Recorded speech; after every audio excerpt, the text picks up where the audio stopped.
Good morning, first graders. I miss seeing you in class. Today we're going to start reading a chapter book. So we'll do a couple chapters now and some more later. We're going to be reading Tonight on the Titanic. It's by Mary Pope Osborne with the Magic Treehouse series, all right? Here we go.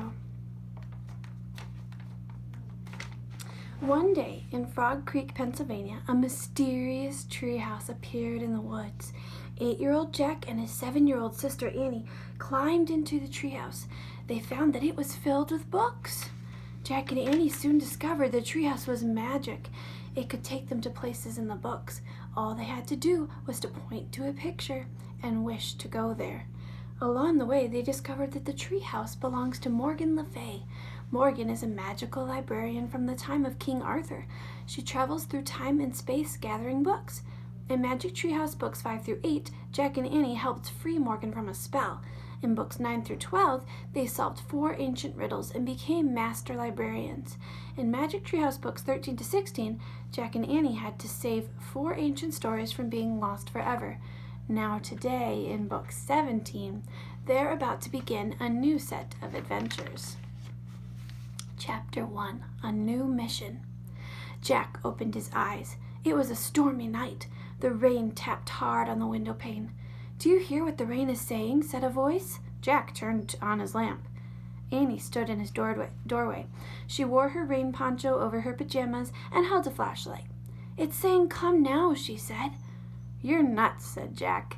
"Listen, just listen," said Annie. Jack listened. The rain did seem to be tapping out, "Come now, come now, come now." "We have to go to the treehouse," said Annie. "Something important is about to happen." "Now?" said Jack. Jack didn't want to leave his warm, cozy room, but he had a feeling Annie was right. Something important was about to happen. "You comin'?" she said. Yeah, he said. He climbed out of bed. "Just put on your rain poncho," said Annie. Jack threw his rain poncho over his pajamas. He pulled on his sneakers and grabbed his backpack. "Don't forget your master librarian card," said Annie. "I have mine with me." Jack put the card with the glowing letters ML on it into his backpack. "I'm ready," he said. Jack and Annie went quietly down the stairs. Then they slipped out the door into the chilly, damp night. The storm had eased up. Rain fell gently as they ran up the street. The wet ground glistened in the beam of the flashlight. They headed into Frog Creek Woods.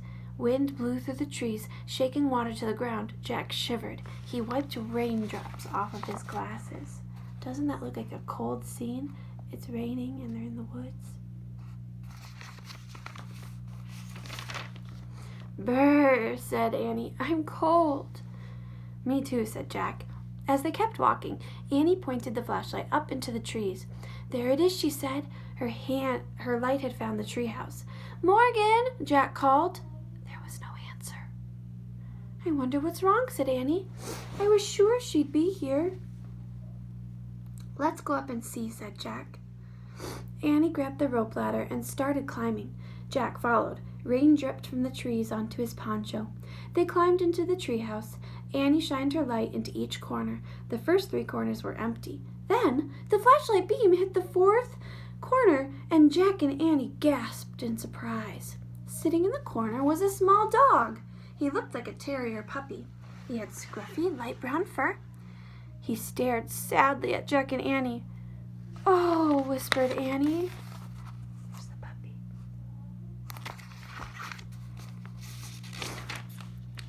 "Where did you come from?" said Jack.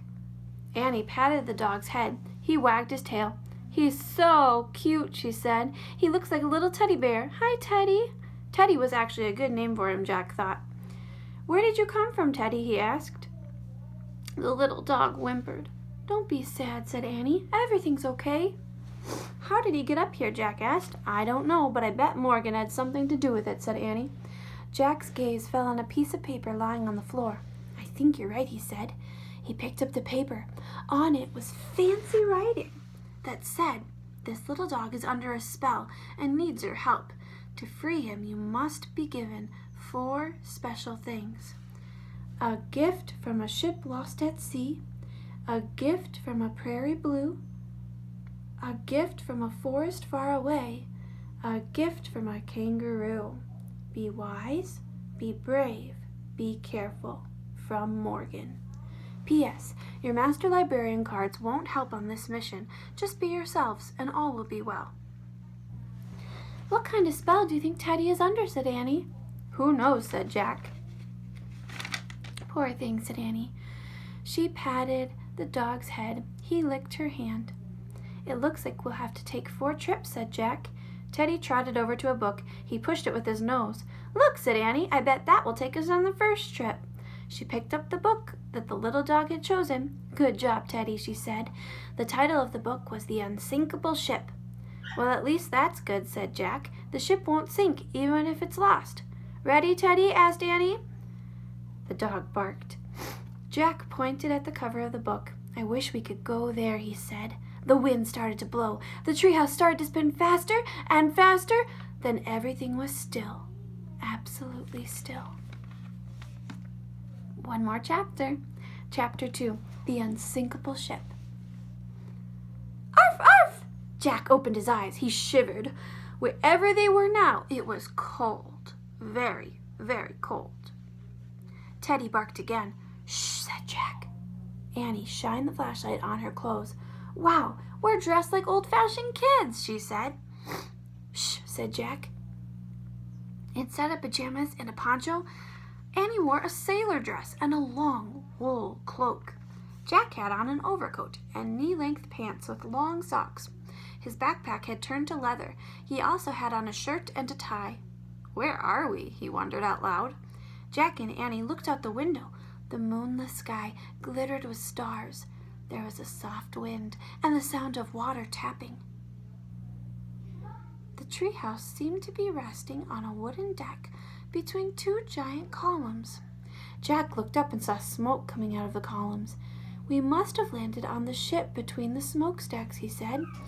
Then Jack looked straight ahead and saw a box high in the air near the front of the ship. That must be the lookout's nest, he said.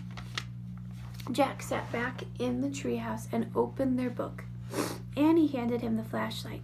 Let's find out where we are, he said.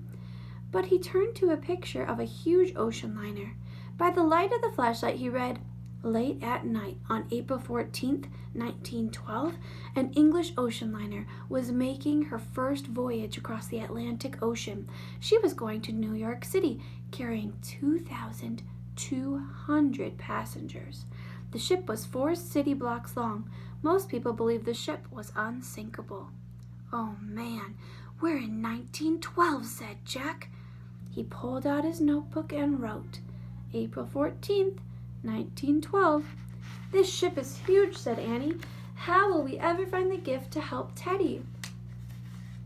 You can't go looking for a gift, said Jack. You have to wait until someone gives it to you. Right, said Annie with a smile. Well, I guess we'll just have to be ourselves, like Morgan said, and maybe we'll get lucky. This is hard, said Jack. The little dog whined. Don't worry, Teddy, said Annie. We'll free you from the spell. Just then, a shout came from the lookout's nest. Iceberg ahead! Oh no! Jack and Annie turned back to the window just in time to see a huge iceberg looming out of the sea. The iceberg was dark with a fringe of white at the top, and it was right in front of the ship. Jack felt a jolt. Then he heard a grinding sound. The ship was scraping against a mountain of ice. Arf, arf! Teddy barked. Shh! Don't be scared, said Annie. She picked the dog up and hugged him. Unhugged him. The scraping sound stopped. The ship slid past the iceberg until they lost sight of it. The night was calm again. See, Annie said to Teddy, it was just a little bump. The ship is unsinkable. But Jack was worried. Wait, I have to read more about this, he said. Don't read now, Jack, said Annie. It's time to get the gift. Come on, Teddy. She picked up the little dog and the flashlight, and she climbed out of the treehouse window. There is the iceberg and the ship.